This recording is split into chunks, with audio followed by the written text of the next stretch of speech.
Welcome to Deciphering Growth, the show that explores mental health from every angle. We bring you conversations with personal opinions, stories, and practical tips. We aim to break down the stigma and help you live your best life. So please sit back and let's dive in. Before we begin, we want to remind our listeners that this podcast represents the opinions of Tiffany Graves, Eric Stone, and the show's guests. The content provided is for informational purposes only and should not be considered medical advice. Please consult a healthcare professional for any medical questions. The views and opinions expressed are our own and do not represent those of our workplaces. Listening, reading, emailing, or interacting on social media with our content does not establish a doctor-patient relationship.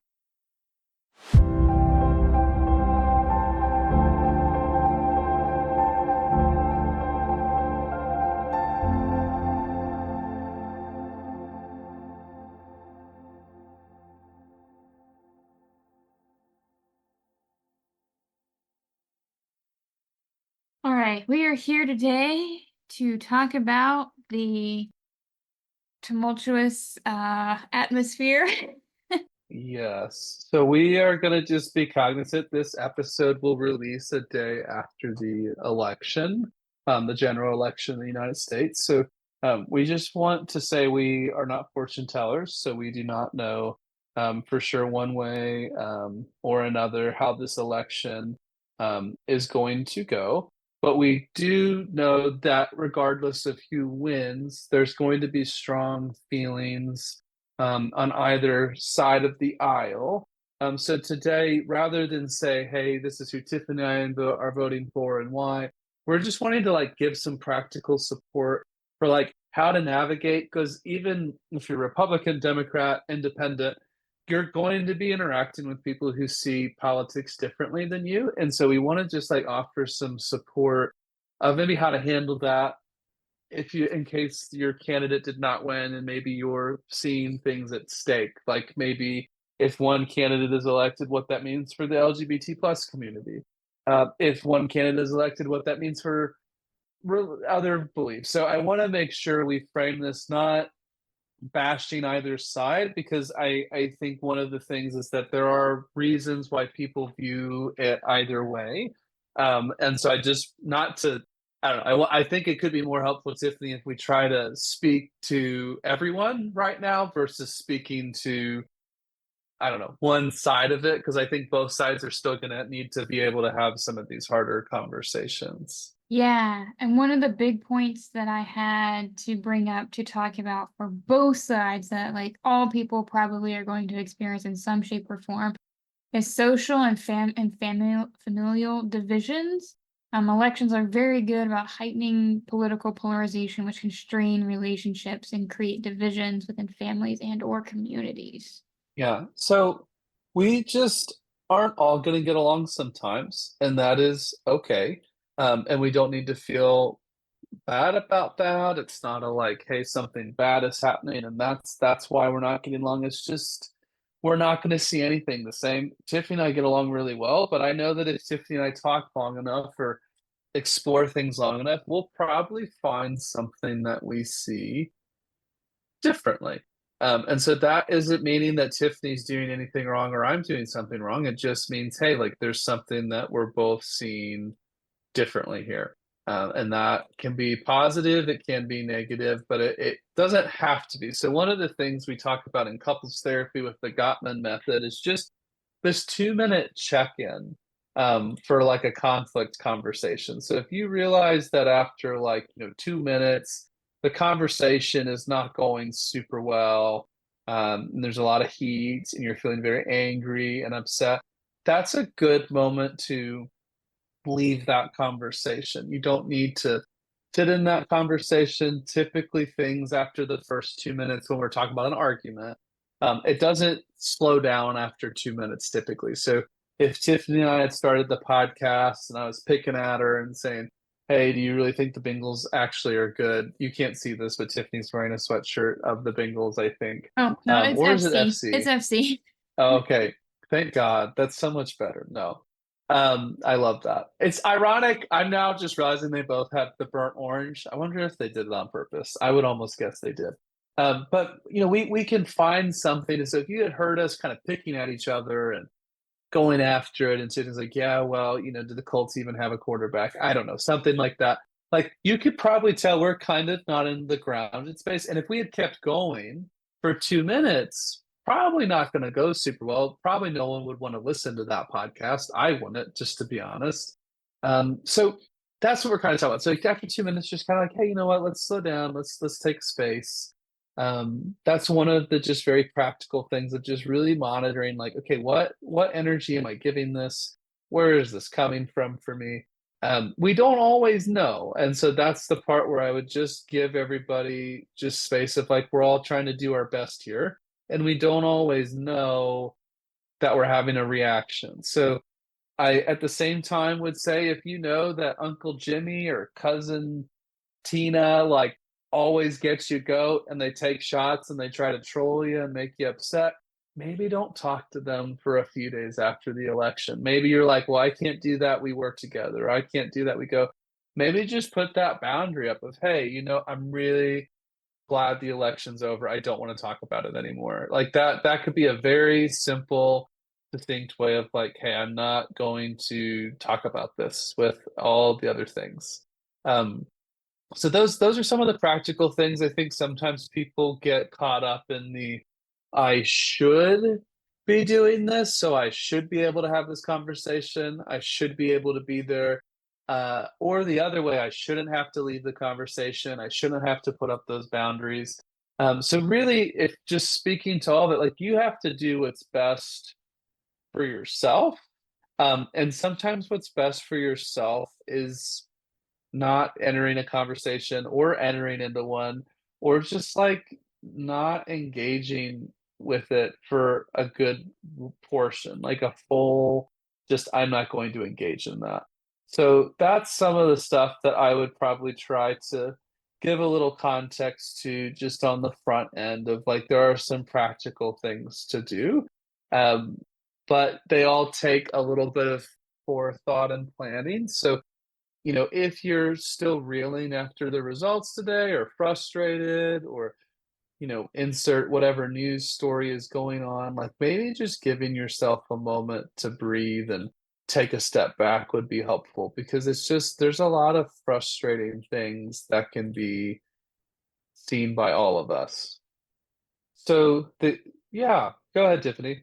I was just gonna say that like kind of winds into what we've been talking about with the social media aspect, and I don't wanna overharp, but I kind of do, that like media coverage during elections can be extremely intense. Like there's a huge uptick in bombardment of political ads, imagery, distressing debates, and continued exposure to that can like lead to emotional exhaustion, triggered feelings, and helplessness and hypervigilance. So it's very, very, very, very important that you make note of your own personal boundaries and that you're taking care of yourself during this time. Yeah, I would say, if you know who's won or what the election results were, what they say, that's probably enough. Also, like sometimes there can be delays with certifying the election or, you know, finishing up running like a second round. And so, I would maybe encourage people not to wait until like, oh, I'll like stop checking when I know, because sometimes honestly, these things can be very delayed. Not because they're trying to be tricky, but just because honestly, sometimes they just don't know um, when all the information will come together. Yeah. And sometimes information is skewed, it's presented in ways that like can lead us to question things. So making sure you're using reputable sources when you're checking for information or you're looking for um the like appropriate answers to things. Yeah, I just think giving boundaries can be helpful, knowing what the boundaries are going to be, knowing what to try to like focus on and not focus on. I think just really giving yourself permission that you're not going to know um, all of that maybe right away, but just giving yourself a little bit of permission of like, okay, like here's some of the things that we've been dealing with, like that. Those pieces I think can be really helpful for a lot of people. So not waiting until it's like, oh crap, like really trying to be mindful, proactive, um, and just trying to do the best you can of not getting kind of surprised by um, what could be very challenging on some of those conversations and day of events. Hmm. Yeah. And I think something too is reminding yourself you're allowed to take time, use some grounding skills or whatever skills or strategies that work best for you to make sure you're like you have that awareness of what's triggering you or making you anxious or angry in those conversations you're choosing to have with people. Yeah, a lot of these conversations are probably not worth it when you're in a very emotional space because not only, I mean, there's one part of it I've heard people say, hey, I feel really cathartic. It's nice to let out some of this, which it probably can be. But the other part is like if someone's coming back at you, that can be really challenging. So if someone is kind of coming back and saying, hey, insert whatever piece of the conversation that would be. It can be, I don't want to use the word dangerous lightly, but if you're not in a place to hear it, I think it can be. Problem is the word that kind of keeps coming to mind a little bit. So I think it's just really being mindful of what you can and can't do sometimes and just being honest with that. I do want to check my privilege a little bit because there's some conversations like I can leave and be in and not be in. And so I'm not saying that everyone shouldn't have conversations. It's more of just when should we be having them? When can we handle them? And just really not ignoring those signals. Because I'll be honest, and I'm sure you've had this experience, Tiffany, so many people saying, dang, I knew or I should have known, or I knew it wasn't kind of going super great. And like I ignored those signals, I kept going. So just listening to your own inner wisdom. I joke that when we talk about listening to our gut, we're not talking like, hey, I want Taco Bell. Like we're talking about like, hey, that person gives me pause. I don't know if I feel safe around them. I don't know if I feel comfortable. Or that person keeps disrespecting my boundaries. My gut is telling me if I go over there and talk to them right now, I may lose it at work. Or my gut is telling me that I need to talk to my spouse and partner, that I need a little more space for myself today because I'm grieving some of these things, or telling my roommates like, hey, don't tease me, don't joke with me, those types of things. And I'm very curious, Tiffany, what maybe you would add here. Yeah, so some of the similar things that you mentioned, making like in terms of like working to protect your peace, but also allowing yourself to like reiterate those boundaries or set those boundaries. Like it's okay to say, hey, I'm still I'm still trying to figure out how I'm feeling about the emotions that were brought up by the election. Like, can we talk about this another time? You know, you're allowed to set that boundary for yourself. You're allowed to take space from people who might be politically difficult to talk to until you figure out like how you feel or how you want to talk about, or even if you want to talk about those political things. Well, and I guess it's maybe just knowing like which ones are going to be worthwhile and which ones are not. And maybe hard to know sometimes. So it's okay if you decide to engage in a conversation and then decide, this was a mistake. I need to go. Or oh, I think I need to go, or I don't have time for this type of conversation today. It feels like it'll be a bigger deal than I think it is oftentimes, and I think it's more about how you exit or provide the feedback that you're no longer going to participate in that conversation. If you say it like that, it's probably okay. If you scream it, yell it, get in someone's face and say that I think we all recognize will bring a very different response. Mm-hmm. So I love holding my questions aside for for Eric and putting Eric in the hot seat. Oh God, that's like our new thing. It's like just a little hot seat section over here.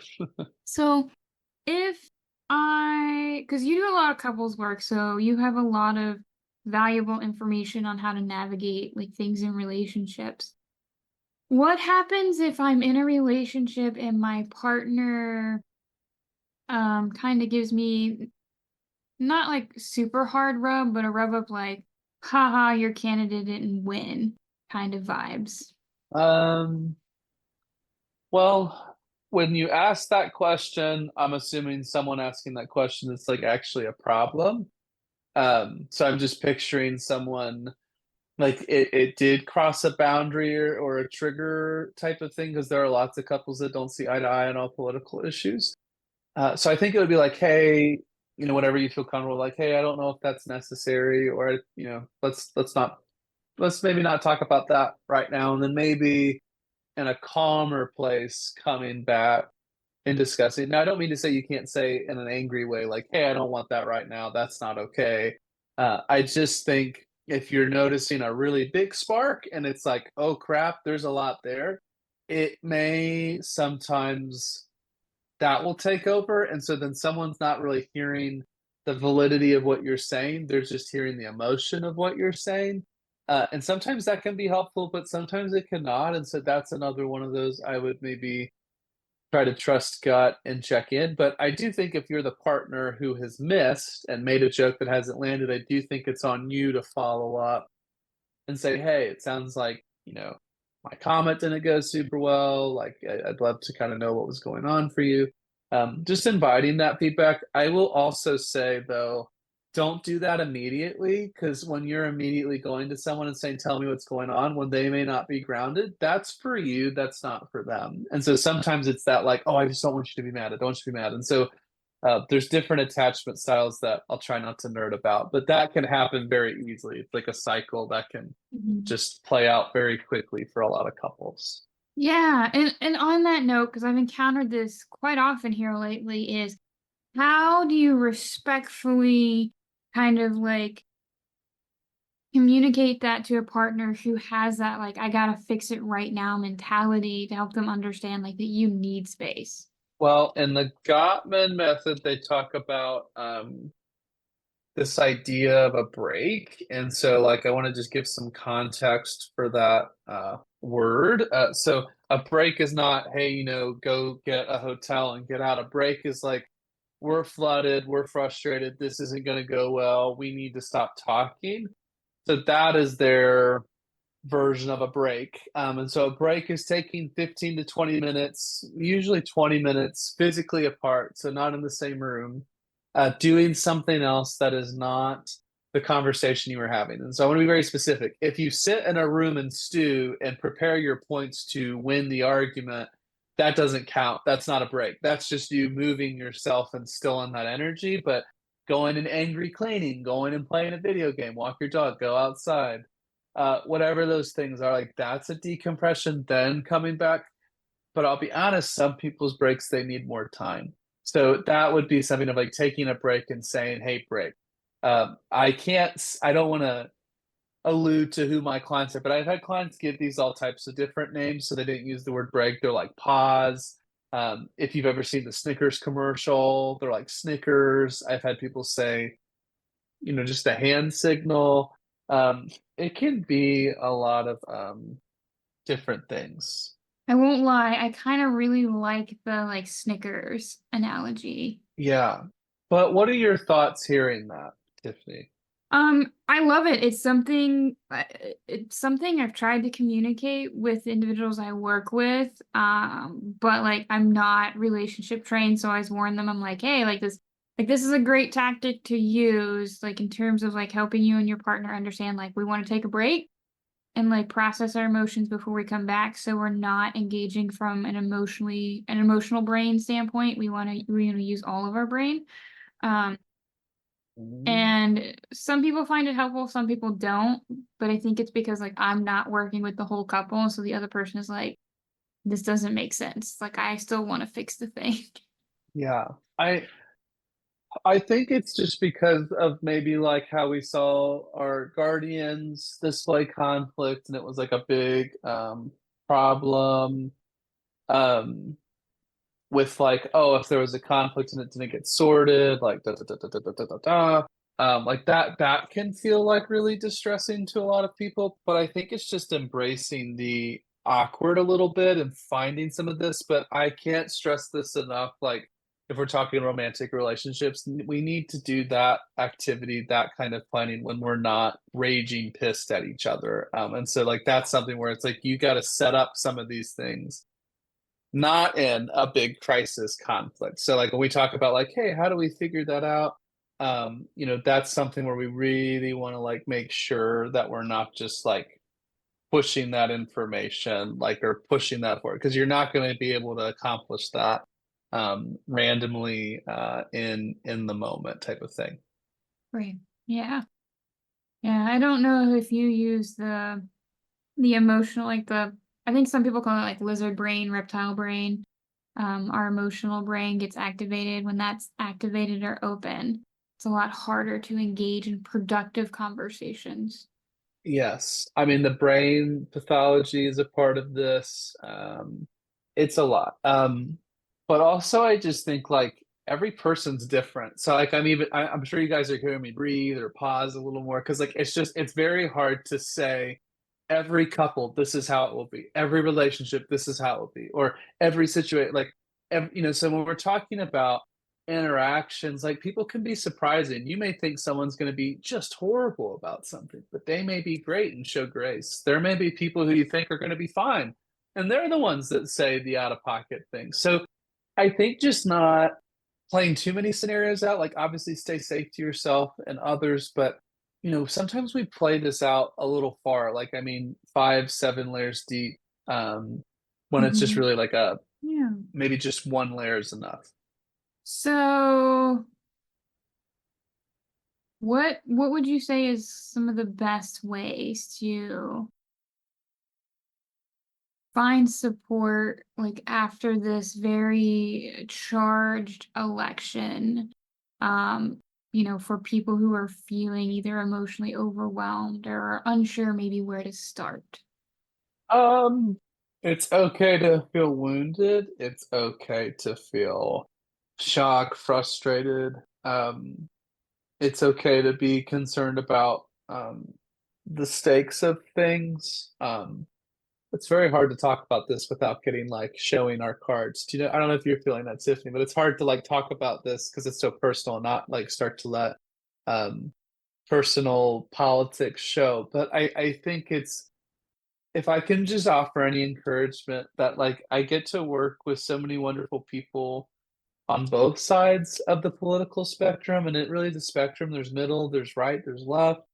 And I think sometimes we focus a lot on the divisions. We're focusing on some people who are very extreme and making very extreme positions and saying very extreme things or making mistakes very extreme, when I think a lot of people, the reality is a little more complicated. And so, um, one positive is, the election will be over. The other positives, like there are lots of good things happening in the world, even though there are issues. And I think sometimes we have to remind ourselves that with these smartphones, we can get on 24/7 and do things like I can find out every horrible bad thing about any candidate and people who will say horrible things about both of them. And I can find out like how policies have hurt, because it is like every policy has benefits and challenges.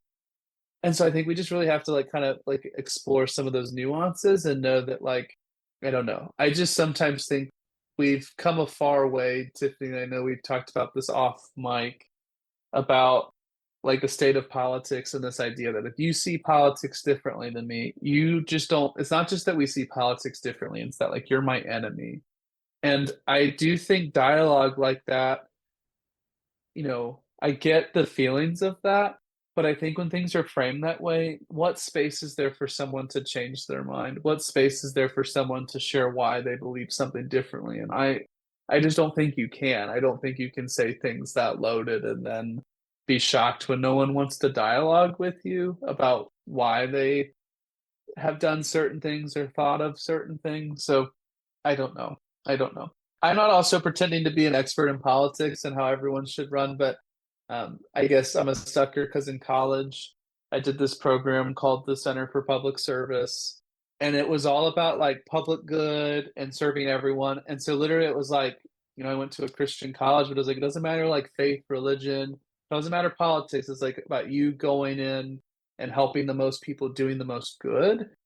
And I just really, I don't know if this is just my pink glasses, but I really believe in that. I've seen people dedicate their lives and made huge impacts. You can see them on different things. And so I think a part of me would love to see things be just a little less political, because I think there are people doing great work on both ends, and like maybe we see some things differently, but if they're still doing good work, I don't know. So maybe that's the privilege I have, is I get to see some people more as humans because of therapy, but also just getting to see that some people who are morally complicated, I just even locally, and I'm not going to say any names, I've seen them do really good things too.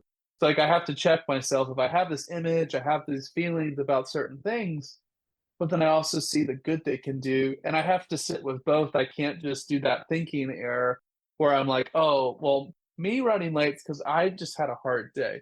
That guy's running late, well, they're an asshole. Like, we do this, I think, all the time. And so I'm gonna try to not go on my rants, Tiffany. But I grieve it a little bit. Sometimes I see pieces of it, but then I think when we sit on polar ends, it's like, who's gonna come into the middle, and who's gonna say, yeah, I don't really know, or oh, I don't know about this. Yeah, but I think that's such an important message for our listeners to hear, is that, like, at the end of the day, all of us are human. All of us are, entitled to our own opinion, but our opinion doesn't necessarily make us like the absolute worst person in the world.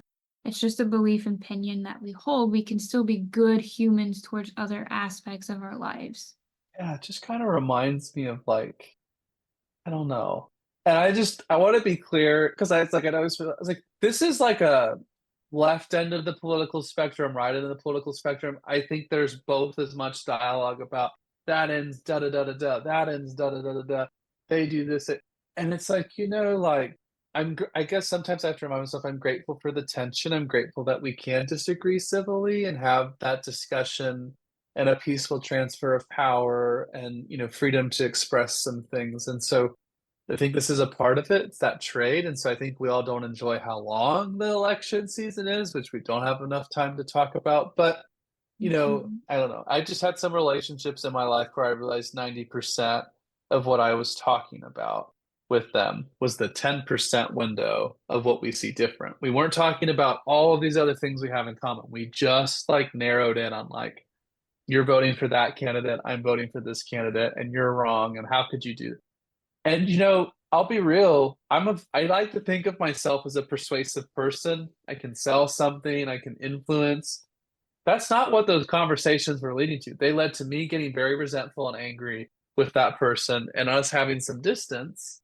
Um, and so does that mean that that part doesn't exist? No. Doesn't mean that it's not a problem? No. But it's like, do I need to have that be my focus? And so sometimes you'll hear that or see that like social media of like, hey, if you had $1 million in your bank account, would you worry about losing $10?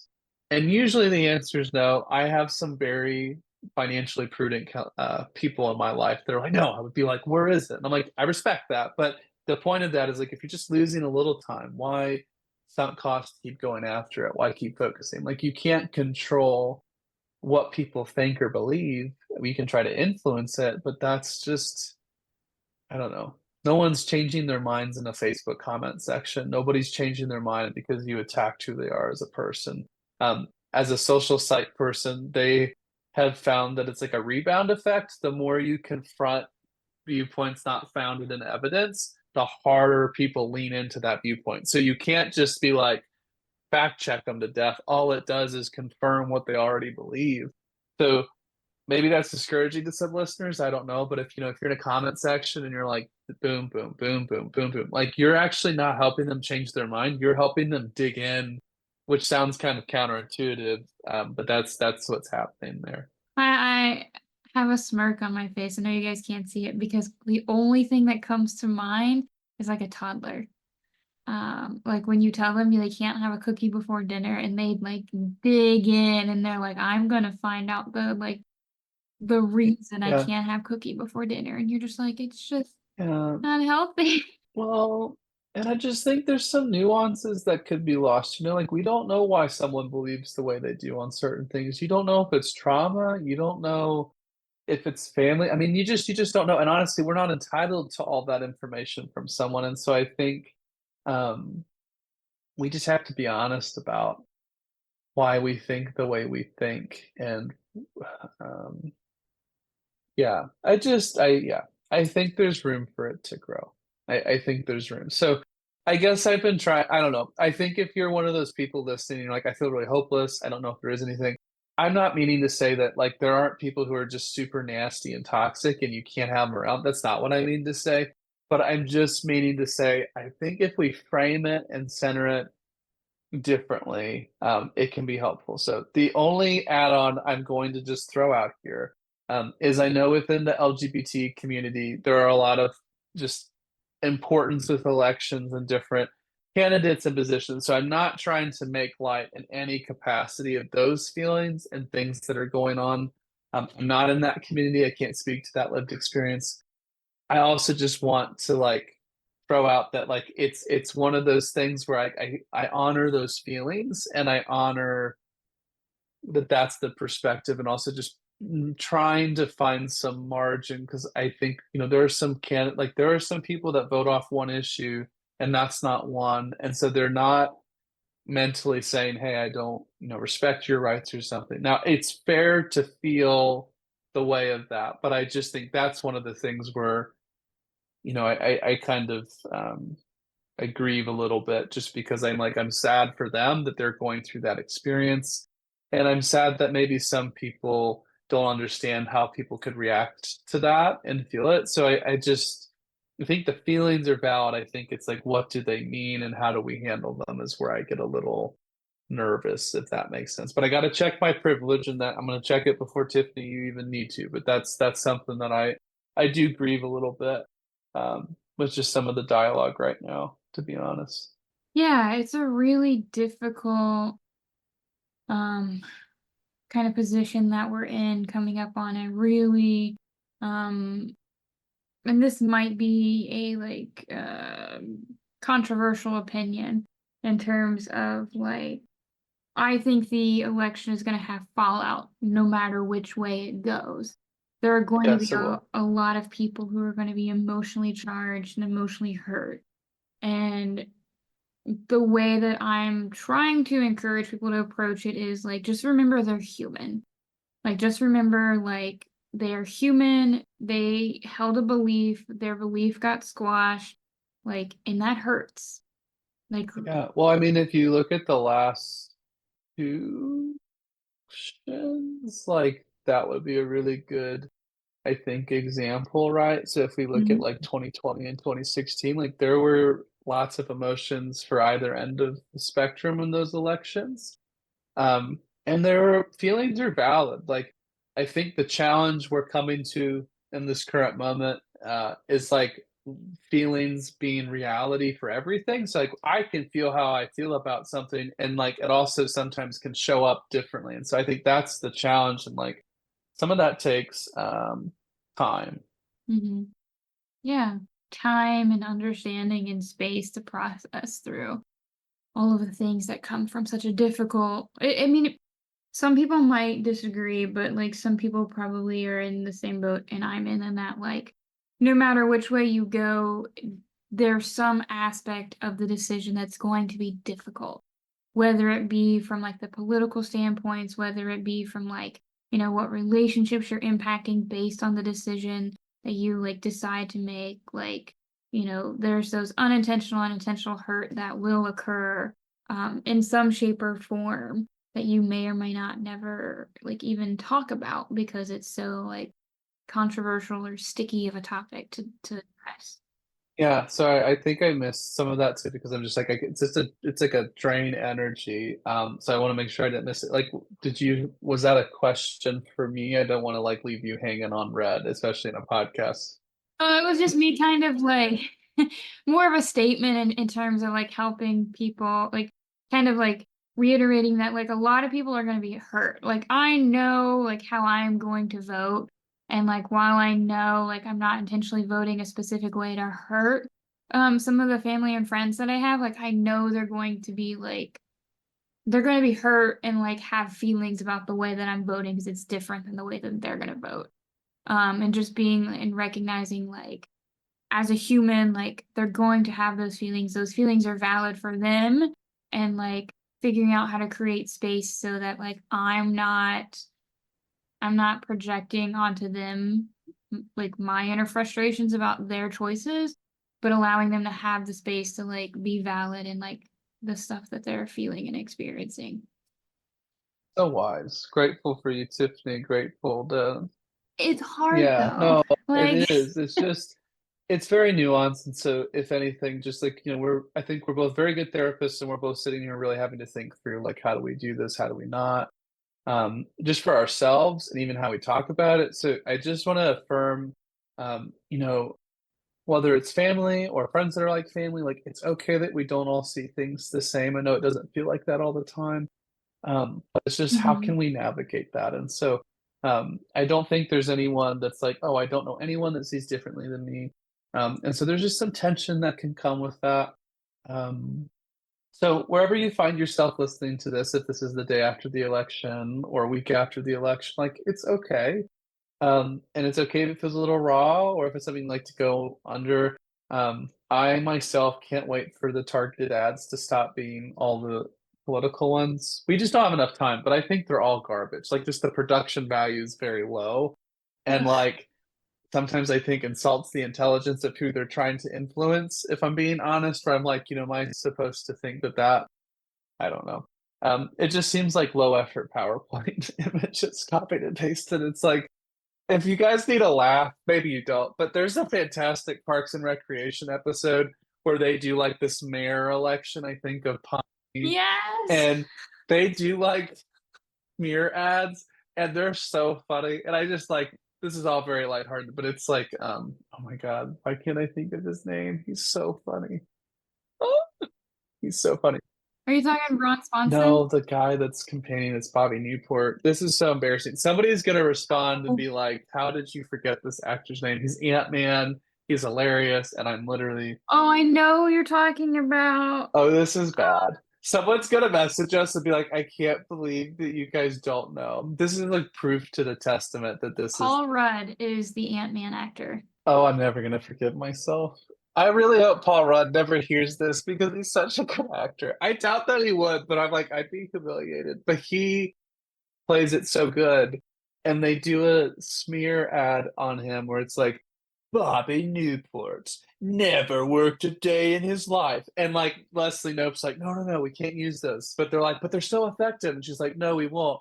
But they still run it anyway. And there's this great scene where he goes to the can. It's like, that really hurt my feelings. Why did you do that? And it's like, sounds silly, but it's like, it's just nice to poke fun sometimes because it's like, yeah, this is all very draining. Like, those ads are trying to get you to feel something. Like they're trying to work you into a state of feeling and trying to influence your behavior and try to get at it from a certain perspective. And we can't say they don't work because that's billions on billions of dollars being spent. So the last maybe thing I'll add to this is ads and advertisement are not like, hey, you see this ad and you immediately go to the board of election and cast your vote. That's not what an advertisement is trying to do. It's trying to influence your behavior of maybe the next time you vote when you see the candidates, you think about it. You may not do it, but you think about it. Same thing for all the commercials for food. They're not saying, hey, we failed because we didn't get 1,000 orders for pizza during the game. Now they do get more sales, but the real thing they're trying to do is the next time you want a pizza, you're like, oh, Papa John says da da da da da. Which sounds silly, but I think we're above it sometimes. I'm like, oh, I can watch commercials all day. I'm fine. It's like, no, that what you input does impact things. It's like a computer. So if I'm inputting a bunch of Coca-Cola ads, because get that Pepsi crap out of here. Last hot take today to close us in a sillier place. Skyline switching to Coca-Cola is a net positive for society, not a net negative. And I would just debate anybody that misses their Pepsi products with Skyline. That's the last thing I'm going to say that's silly. So before we utterly kind of run out of time, I did want to leave everyone with a quote to think about, chew on, and process through Mm, Everyone grows because of their encounters with other people. dang. People need other people. We do. We need community. We do. Um, and there's more that ties us together than pulls us apart. But I think if we focus on what is pulling us apart, it's very discouraging. Um, appreciate this dialogue. Let us know what's interesting. I know Tiffany and I were talking about this. Like, we're probably going to start getting a little more into like handling the holidays and trauma and some of the different things that come up with that. But we just felt like we both would be remiss if we didn't sit here and like offer some space. So if you're in a good space today after the election or the week after, like, I'm grateful for that for you. And also, if you're not, I have empathy for you and I'm sorry you're having the experience you may be. Um, anything else, Tiffany? No, I think that kind of wraps us up for the day. The only other message I want to leave you guys with is please reach out to us. If you have suggestions, we'd love to hear them. And then you can always access our resources, our free episodes, our soapbox episodes on our Patreon. Thanks for tuning in to this week's episode of Deciphering Growth. We hope you found our conversation helpful and insightful. Subscribe to our podcast for more episodes and check out our Patreon for more content. Don't hesitate to contact us on social media if you have any questions or comments. We'd love to hear from you. Until next time, keep growing.